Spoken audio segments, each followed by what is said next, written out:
नमस्कार। आकाशवाणी से प्रस्तुत है समाचार संध्या।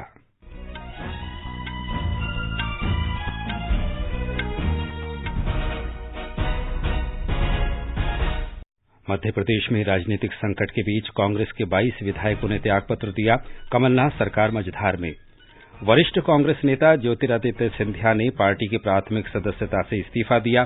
कांग्रेस ने कहा उन्हें पार्टी से निकाला गया।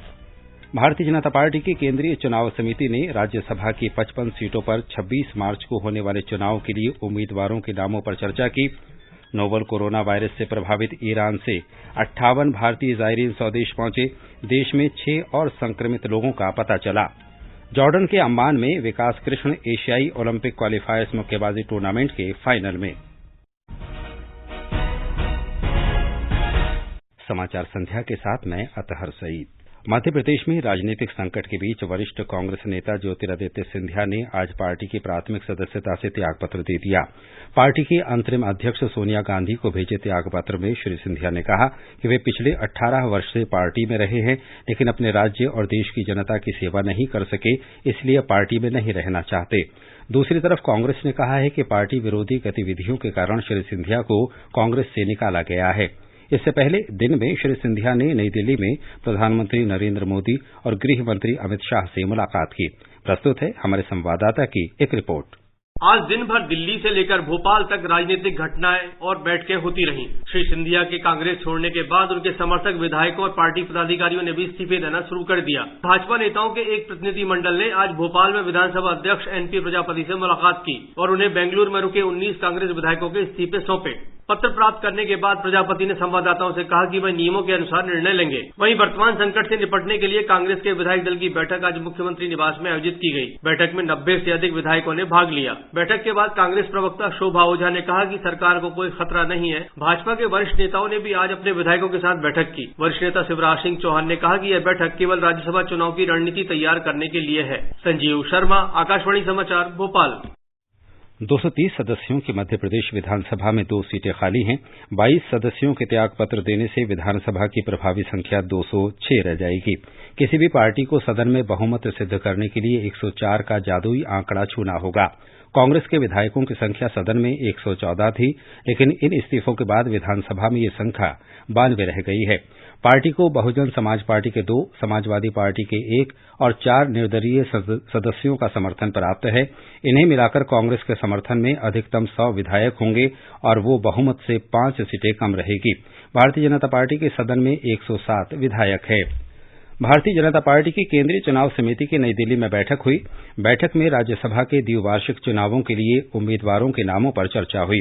प्रधानमंत्री नरेंद्र मोदी, भाजपा अध्यक्ष जगत प्रकाश नड्डा और गृह मंत्री अमित शाह सहित कई केंद्रीय मंत्रियों ने इस बैठक में हिस्सा लिया। 17 राज्यों से राज्यसभा के 55 सीटों के लिए 26 मार्च को चुनाव होगा। मतदान के 1 घंटे बाद वोटों की गिनती की जाएगी। महाराष्ट्र में सबसे अधिक 7 सीटों के लिए चुनाव होगा। तमिलनाडु से 6 सीटों पर वोट डाले जाएंगे। बिहार और पश्चिम बंगाल से 5-5 सीटों तथा ओडिशा, गुजरात और आंध्र प्रदेश से 4-4 सीटों के लिए चुनाव होगा। राज्यसभा के लिए असम, राजस्थान और मध्य प्रदेश से 3-3 तथा तेलंगाना, हरियाणा, छत्तीसगढ़ और झारखंड से 2-2 सीटों के लिए मतदान होगा। हिमाचल प्रदेश, मणिपुर और मेघालय से राज्यसभा के 1-1 सीट के लिए उम्मीदवार का चयन किया जाएगा। ये समाचार हमारी website news on AIR Hindi और हमारे mobile app news on AIR पर भी उपलब्ध है। आज का भारत जानता है कि जब देश की बेटी खड़ी होती है तभी जीत बड़ी होती है। जीत रहा है देश नारी को सम्मान देकर, शौचालय बनवाकर। शौच सुबह के अंधेरे में जाओ या रात को, शौचालय बना तो अंधेरा छटा। जीत बड़ी कर रहा है देश उज्ज्वला योजना से महिलाओं को धुएं से आजाद कर। रसोई से तो बस अम्मा के खांसने की आवाज आती थी, अब देखो गुनगुनाती भी है। दिख रही है ये जीत जब घर हो रहे हैं महिलाओं के नाम प्रधानमंत्री आवास योजना से। पहले सिर्फ नाम की घरवाली थी, अभी सच की घरवाली हूँ। 8 करोड़ गैस कनेक्शन, 11 करोड़ शौचालय और मुद्रा योजना से 15 करोड़ महिलाओं को लाभ। भारत सरकार के ऐसे कई कदमों से ये साबित हो रहा है कि जब देश की बेटी खड़ी होती है तभी जीत बड़ी होती है। हर एक काम देश के नाम, भारत सरकार द्वारा जनहित में जारी। ये आकाशवाणी है। नोवल कोरोना वायरस से जूझ रहे ईरान से 58 भारतीय ज़ायरीन को लेकर भारतीय वायुसेना का एक सैन्य विमान आज सुबह गाजियाबाद के हिंडन एयरबेस पर उतरा। इन यात्रियों की चिकित्सा जांच की जा रही है। विदेश मंत्री डॉक्टर एस जयशंकर ने चुनौतीपूर्ण परिस्थितियों से निपटने में सहयोग के लिए ईरान में भारतीय दूतावास के अधिकारियों, वहां गए भारतीय चिकित्सा दल और भारतीय वायुसेना के अलावा ईरान के अधिकारियों को धन्यवाद दिया है। श्री जयशंकर ने कहा है कि सरकार ईरान से अन्य भारतीयों को लाने पर भी काम कर रही है। देश में कोविड-19 के 6 नए मामले सामने आने पर अब इस वायरस से संक्रमित रोगियों की संख्या बढ़कर 50 हो गई है। ये नए मामले बेंगलुरु और पुणे से हैं। स्वास्थ्य और परिवार कल्याण मंत्रालय में विशेष सचिव संजीवा कुमार ने आज नई दिल्ली में पत्रकारों को बताया कि सरकार स्थिति पर कड़ी निगरानी रखते हुए इस संक्रमण को फैलने से रोकने के हर संभव उपाय कर रही है।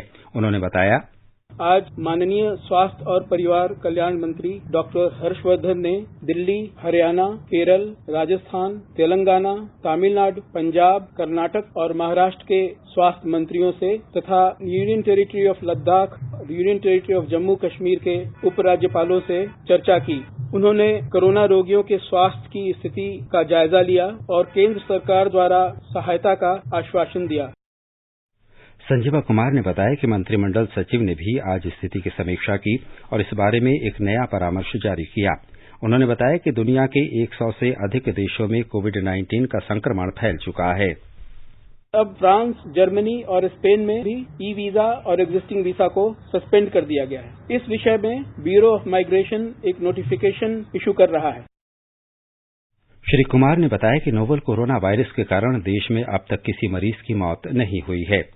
नोवल कोरोना वायरस के खतरे के कारण मणिपुर सरकार ने राज्य से सटी भारत म्यांमा अंतर्राष्ट्रीय सीमा सील कर दी है। म्यांमा के साथ मणिपुर की सीमा लगभग 400 किलोमीटर लंबी है।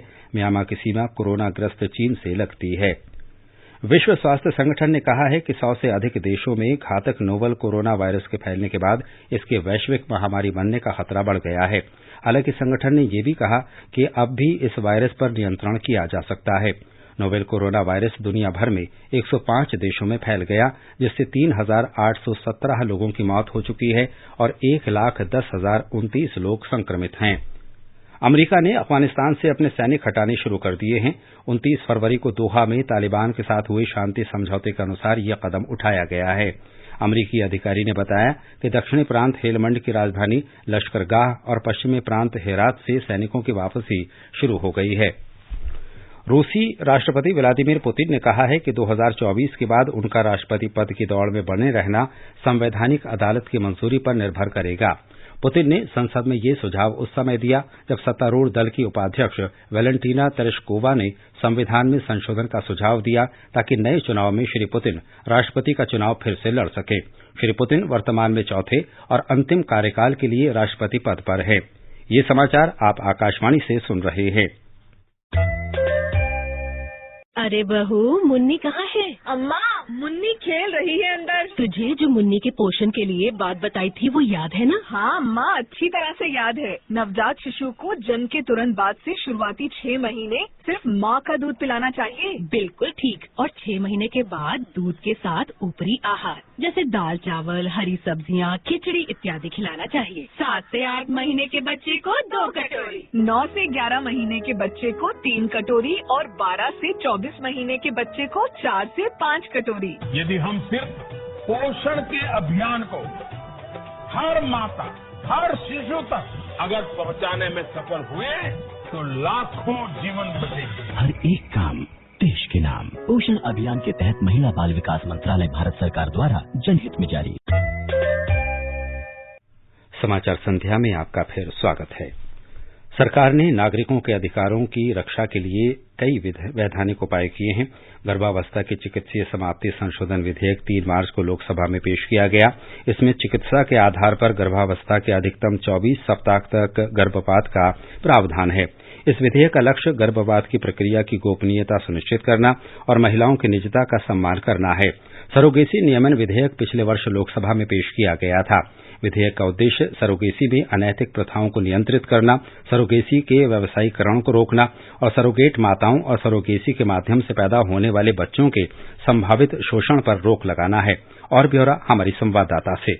केंद्रीय मंत्रिमंडल ने पिछले महीने असिस्टेड रिप्रोडक्टिव टेक्नोलॉजीज नियमन विधेयक 2020 को भी मंजूरी दी थी। इस विधेयक में असिस्टेड रिप्रोडक्टिव तकनीक ART के माध्यम से जन्मे बच्चे के हित में भ्रूण के आरोपण से पहले आनुवांशिक परीक्षण को अनिवार्य बनाने का प्रावधान है। इलेक्ट्रॉनिक सिगरेट निषेध अधिनियम 2019 पिछले साल 5 दिसंबर को लागू किया गया। इसका लक्ष्य लोगों को नुकसान से बचाने के लिए इलेक्ट्रॉनिक सिगरेट के उत्पादन, निर्माण, आयात, निर्यात, बिक्री, वितरण, भंडारण और विज्ञापन पर रोक लगाना है। ट्रांसजेंडर अधिकार संरक्षण अधिनियम पिछले वर्ष 5 दिसंबर को लागू किया गया। इसका उद्देश्य ट्रांसजेंडर व्यक्तियों से संबंधित मुद्दों के लिए केंद्र और राज्य सरकारों को अधिक जवाबदेह बनाना है। HIV और एड्स रोकथाम और नियंत्रण अधिनियम 20 अप्रैल 2017 को लागू हुआ। इसका लक्ष्य HIV से संबद्ध लोगों के साथ भेदभाव समाप्त करना है। राजस्थान में 8 से 22 मार्च तक पोषण पखवाड़ा मनाया जा रहा है, जिसके तहत महिलाओं और बच्चों के स्वास्थ्य तथा पोषण के बारे में जागरूकता लाने के लिए कई कार्यक्रम आयोजित किए जा रहे हैं।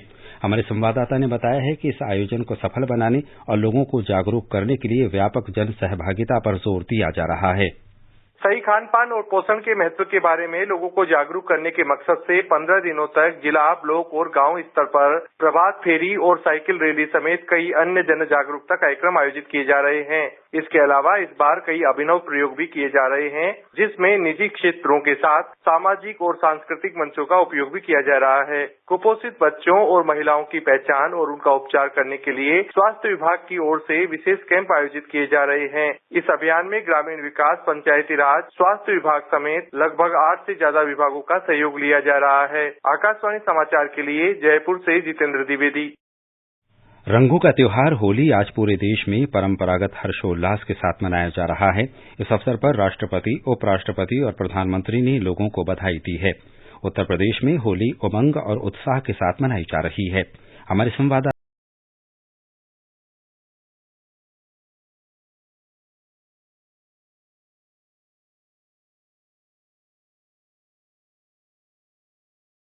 होलिका दहन के बाद से ही पारंपरिक अंदाज में होली की शुरुआत हो गई थी। पूजा के बाद लोगों ने एक दूसरे को प्रसाद देकर और रंग लगाकर होली की बधाई दी। रंगों के इस महाउत्सव की निराली छटा मथुरा और वृंदावन में नजर आ रही है। पूरा शहर होली की उमंग में डूबा हुआ है। कल चतुर्वेदी समुदाय का मशहूर डोला विश्राम घाट से निकाला गया, जो शहर के प्रमुख रास्तों से होकर गुजरा। आज सुबह से ही भजन की धुन पर नाच गाकर रंगों, फूलों और मिठाइयों के साथ ही समाज के हर तबके के लोग होली का आनंद ले रहे हैं। इस अवसर पर बरेली में ऐतिहासिक राम बारात भी निकाली गई। सुशील चंद्र तिवारी, आकाशवाणी समाचार, लखनऊ।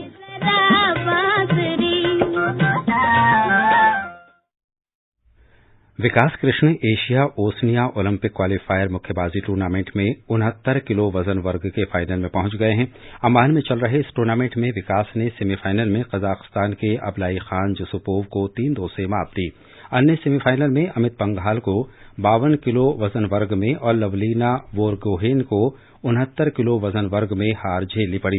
इससे पहले विकास पंघाल, लवलीना और MC मैरीकॉम सहित 8 मुक्केबाजों ने सेमीफाइनल में पहुंचकर टोक्यो ओलंपिक के लिए कोटा हासिल कर लिया था। केंद्र शासित प्रदेश जम्मू कश्मीर में राज्य का वन विभाग हरित जम्मू कश्मीर कार्यक्रम के तहत अब तक समूचे प्रदेश में विभिन्न किस्मों के 32 लाख पौधे लगा चुका है। वन विभाग ने इस कार्यक्रम के तहत 1 करोड़ पौधे लगाने का लक्ष्य रखा है। अंत में मुख्य समाचार एक बार फिर। मध्य प्रदेश में राजनीतिक संकट के बीच कांग्रेस के 22 विधायकों ने त्यागपत्र दिया। कमलनाथ सरकार मझधार में। वरिष्ठ कांग्रेस नेता ज्योतिरादित्य सिंधिया ने पार्टी की प्राथमिक सदस्यता से इस्तीफा दिया। कांग्रेस ने कहा उन्हें पार्टी से निकाला गया। भारतीय जनता पार्टी की केंद्रीय चुनाव समिति ने राज्यसभा की 55 सीटों पर 26 मार्च को होने वाले चुनाव के लिए उम्मीदवारों के नामों पर चर्चा की। नोवल कोरोना वायरस से प्रभावित ईरान से 58 भारतीय जायरीन स्वदेश पहुंचे। देश में 6 और संक्रमित लोगों का पता चला। जॉर्डन के अम्मान में विकास कृष्ण एशियाई ओलंपिक क्वालीफायर्स मुक्केबाजी टूर्नामेंट के फाइनल में। इसके साथ ही समाचार संध्या का ये अंक समाप्त हुआ। नमस्कार।